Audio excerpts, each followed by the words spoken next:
Moni nonse abale ndi alongo okondeka konse kumene muli. Takumananso pano pa tiyankhule na Ambuye lero Lachiwiri 14th February 2023. Leronso timachita chaka cha Cyril ndi Methodius, komanso mwapaderadera chaka cha Valentine woyera. Mawu athu atsekula lero, mawu oyamba Genesis mutu 6 ndime 5 kulekeza 8, kupitiliza mutu 7 ndime yoyamba mpaka 5 ndi kupitiliza ndime 10. Uthenga wabwino Mariko 8 ndime ya 14 kulekeza 21.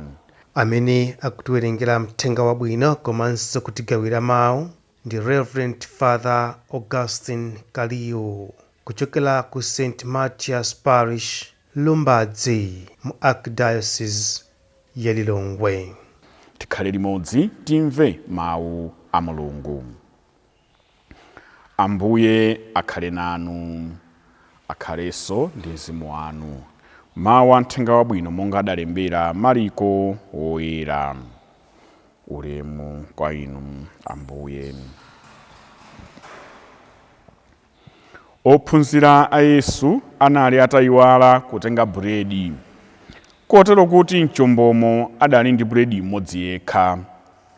Tsono Yesu adayamba kuwalangiza kuti muchenjere nacho chofufumitsira buledi cha Afarisi ndi cha Herode. Apo ophunzirawo adayamba kukambirana nkumati, akuterutu chifukwa tilibe buledi.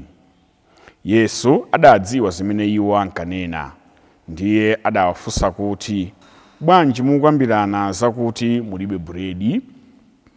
Kodi mpaka pano simunazindikirebe kapena kumvetsa? Kani mitu yanu ndi yowuma eti?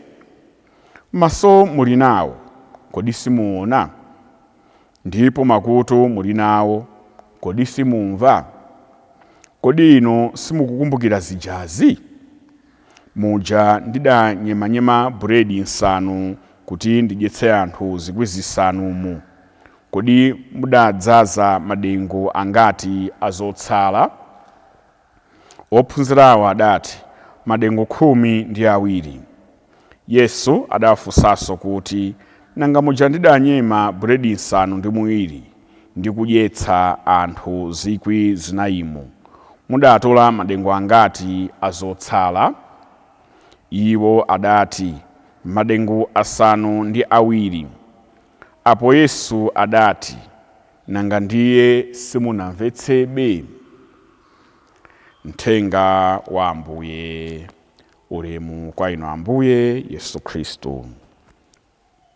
Monga tinanena poyamba, lero timachita chaka cha Cyril ndi Methodius woyera.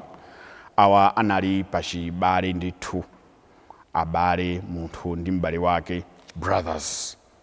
Adasiya moyo wabwino umene banja kwawo kunali ndithu kochita bwino mpakana kukalowa unsembe.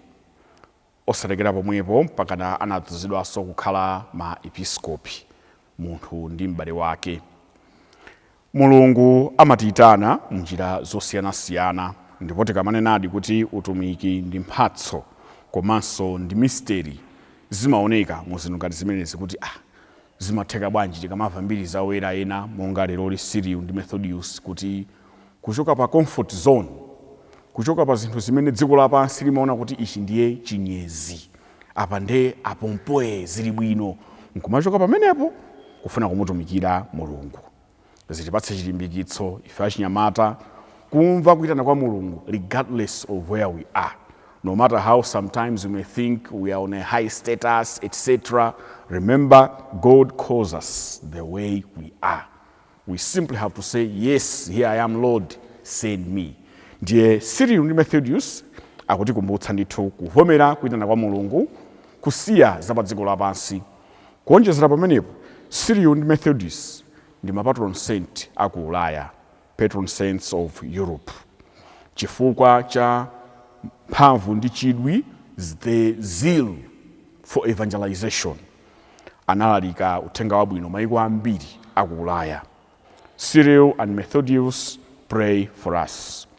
Lero tinanenanso kuti 14th February is a very famous day in the world because of the whole issue of love, va malavu, nyimbo za chikondi, nyimbo za malavu. Chabwino, Valentine mwachidule mbiri yake imanenanso kuti iye pofika pokhala woyera maritiri, nkhani yake imakhudza maukwati, makamaka young couples achinyamata. Nthawi ya Emperor Claudius II inali nthawi ya mavuto imene ngati achina Emperor Nero amazunzabe akhristu, ndipo mwazina zimene Emperor Claudius amafuna zinali zonena kuti achinyamata monga timadziwira nkhani ya usilikali, the military force, you are always called as a very youthful person. Ndicholinga chakuti chifukwa cha mphamvu za uchinyamata, the youthful energy, vigor, zeal and zest, munthu ukhala msilikali wa mphamvu kwambiri.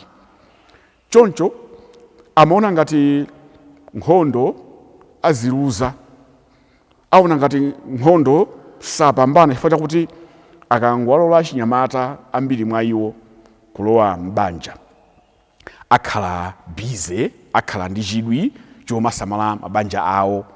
Chonsecho uku iwo ngati mafumu akufuna kuti dziko lipambane nkhondo zosiyanasiyana. In short, they really felt that family life, matrimony will compromise the military force. Now, tikuyenera kumvetsa ichi. Mulungu sikuti poyika chitetezo chake mwa mulungu wake, komanso motipatsa nzeru kuti maiko onse pa dziko lapansi azikhala ndi the defense force, the army, the police. Sikuti ndizosafunika, ndizofunikira ndithu. Koma pa nthawi yomweyonso tikuyeneranso kulemekeza the dignity of holy matrimony. Tikuyenera kulemekezanso ulemerero wa moyo wa banja. Ndiye wansembe uyu Valentine amakumbutsa mfumu wakuti sinkhani yongotsogoza nkhondo, kungotsogoza kuti yayi tofuna asilikali ya mphamvu, tofuna achinyamata akhale ya mphamvu nthawi zonse, nkuyiwala kuti achinyamatawo ena mwa iwo akuvomera kuitana Mulungu potsata njira ya banja. Choncho iye ngati wansembe, ngati mkhristu wamphamvu amazindikira kuti pakuyenera kukhala balance yabwinobwino kuti anyamata atsikana alowe mbanja ndithu, ukwati woyera umangidwe mmene Mulungu adazikonzera kale, awiriwa adzaleka makolo wawo ndi kukaphatikizana kukhala thupi limodzi. Choncho leroli pamene tikukondwerera Valentine kwa ife achinyamata in a very special way, tikuyenera kuzindikira kuti who is this Valentine? Taona kuti here is a man, a priest who stood for the truth, the value of love, the value and dignity of marriage. Chikondi chimene chili romantic, chikondi chapakati pa mwamuna ndi mkazi, chimene chimamanga foundation yakuti mwamuna ndi mkazi uja aleka makolo wawo akaphatikizana kukhala thupi limodzi. They have become one body in a spirit of love. All this was ordained by God himself. So sinkhani yongoti basi chibwanabwana kungoti basi Valentine koma tidziwe Valentine ikuchokera kuti, ndipo tidzifunse kuti whatever my plans are today, maplani onse aleloli, will it signify this genuine love? Will it signify the authenticity of love and marriage? Tidziyankhe mafunso amenewo. Chabwino, in a special way tiwafuniranso zabwino makolo athu, abale athu amene mukumtumikira Mulungu kudzera njira ya banja. Chikondi choyaka moto chimene munali nacho nthawi ija muli pa chibwenzi, nthawi ija mukufunsirana kumene, chikondi chimene choyaka moto kuti Mulungu akufuna kuti muchikumbutsire kandi mukalamba mwanu, ka in your middle ages, ka you are still very youthful, nthawi iliyonse, as long as your husband and wife be happy, be proud of one another, tell each other you love each other, I love you too, uzanani zimene zozo. You are moving, move together. You are going to church, go together. You are going to the market, go together. You are going to a beautiful place for a vacation, for a holiday, and in a special way today, if the funds are available, if the time is there, spend the time together. Enjoy each other's company. Nobody forced you to marry that one. We did not force you. You came and said, Father, I'm ready. I think I can come in front of the altar. Bless me. Munamanga ukwati wanu, ansembe kuchitira umboni chikondi chanu. Nyadira nani tsiku lanu lero. In the spirit of Valentine's Day. Komanso, nkhani yakuti Valentine anaphedwa chifukwa cha chilungamo, kukhetsa magazi ake. The color red symbolizes love, and that love which reached the extent of death. Kunkonda Mulungu, ndi kuwakonda chinyamata, kuukonda mpingo, kuti ineyo sikuti ndingaleke kudalitsa maukwati a chinyamata. Sitinganene kuti basi maukwati athe, apitirira mtundu wa anthu upitirira bwanji. Komanso titsutsa bwanji zimene Mulungu anakonza kale mpaka nakufa ndithu imfa ya umalitiri. For the sake of love, for God, for you and me. Tidziwe kuferana mchikondi chathu. Abambo, amayi, ife makolo ndi ana athu, tidziwe kupanga zinthu zoonetsadi ndithu kuti we are sacrificing for one another. Kugwira ntchito molimbika, ukutikumbukira ndithu kuti zonsezi ndikupanga zitu because of my family. Kuyesetsa kuthamanga kupanga zakuti kumbukira ndithu kuti zonsezi ndikuchita zitu chifukwa cha banja langa. Ndimusamale mwamuna wanga, ndimusamale mkazi wanga, tisamale ana athu chifukwa cha chikondi. Dear young people, in a special way, pamene tikunena za chikondi, tikaona onse amene akumutumikira Mulungu kudzera njira ya banja, sikuti anangofika pamenepo pompo. It was a gradual process. Imakwana nthawi imene pamene tikukula timva ndithu kuchokera pansi pa mtima kuti I need a young man, I need a beautiful lady. Of course, not just a man, but anyway, a handsome young man as you want. Ndi khumbo la nyamata aliyense, mtsikana aliyense kufuna ndithu wachikondi. Pamene tikusakasaka anzathu woti tikundane naye mpaka na Mulungu atidalitse timange naye banja, kuyamba ndithu moyo wa banja la Chikhristu through the sacrament of holy matrimony, tikuyenera kukumbutsana zinthu zingapo. Patience. Kudekha. Monga nanena kali makolo kuona maso ankhono nkudekha. Amanenanso yayi sungakhosi nkandawira uzatani udzavala. Simawu ongonena kuti zachikale za makolo izi. Be at ease and scrutinize your friends.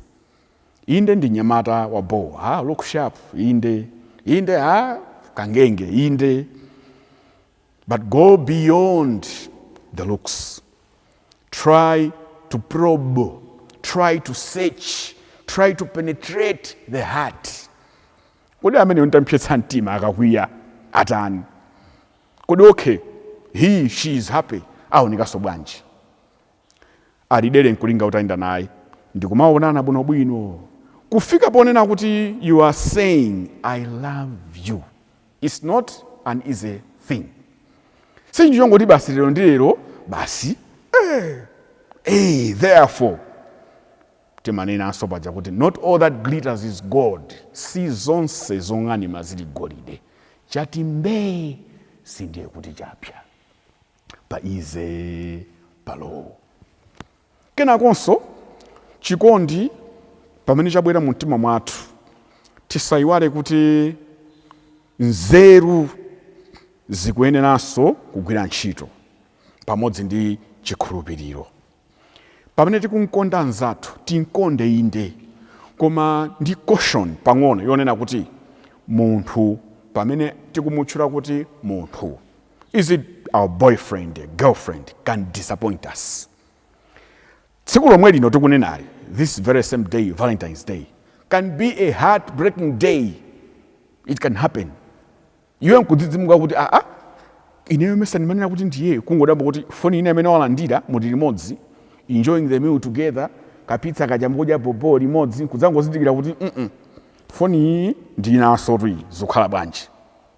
The very same day of Valentine, this very same day, I'm telling you, can be a heartbreaking day. Sorry, I'm not trying to be your prophet of doom, but these are, hard facts of life. Ndiye pamene tikunena za chikondi, sizija zochita kunena kuti, my heart, my mind, my body, my everything. Anyamata atsikana, osayiwala. Munthu nankondetsetsa, koma akhumudwitsa. Timvetsetse bwino pamenepo. Mulungu sakufuna kuti tichite mantha, basi za chikondi izi, iyayika. Kodi popanda chikondi, tikanaonana. Tonse, we are fruits of love. Chikondi, makolo athu Mulungu adadalitsa, kuwapatsa zowayenereza, ife ndikubadwa, ifenso chimodzimodzi. Amene tikumva kuitana kuboyo wa banja, tisachite mantha. Koma tikumbukire ndithu kuti inde ndikumkonda munthu, koma nzeru zisachite kuthawiratu, komanso chikhulupiriro chisathawe mwa ineyo. Chifukwa tikakondetsetsa munthu ujo ngati kuti munthu uja tansandutsaka mulungu kena, disappointment yake imakhala yayikulu, frustration yake imakhala yayikulu, to the extent of contemplating suicide. Basi ndizimangova nyamata mtsikana wachichepere wadzipha. Why? Tinakonda kwambiri kuyiwaliratu za nzeru ndi chikhulupiriro. So the remedy is tizipemphera, komanso pamene tikukondanapo osamayiwala kuti my emotions ndi amenewo, koma nzeru zizitilamuliranso kwambiri, kuzindikira kuti nthawi ina munthu uja akozokhala mwina ali busy, akuoneka ngati ali online, koma nkupezeka kuti akupanga zina pa online pomwepo. Koma ife tisakhale ndi phuma, you are texting me late, you are responding me late, mama kuti mabize maphuma ambirimbiri mpaka nakupezeka kuti mwina kungofika pokalipa without knowing kuti nyamatayo kapena mtsikanayo anali ndi zina zofunikira zimene palaini anali nazo, koma tisathamange nkungoona ngati kuti he or she is cheating upon us. So in short, happy Valentine's Day. Amene tikumva ndithu kuitana kwa Mulungu moyo wa banja, tivomere, timpemphe Mulungu yemweyo amene anayika chikondi chimene chichi mwa ifeyo, kuti foundation ikhale agape love, chikondi cha iye kwa ifeyo. Tikayika chikondi chathu kwa Mulungu, ndi Mulungu yemweyo amene amatiunikira pang'ono ndi nzeru zija, the power of reason, kuti my emotions tiziyesetsa kuwapanga ndithu channel moyenerera, ndipo in the end God will not disappoint us. Adzatipatsa ndithu nzathu weniweni, ife nkuzanena kuti hayi, Mr. uje ndi yawo, Mrs. uje ndi yawo. Happy Valentine's Day. Mulungu atithandize tonse kukondana kwathunthu. Amen.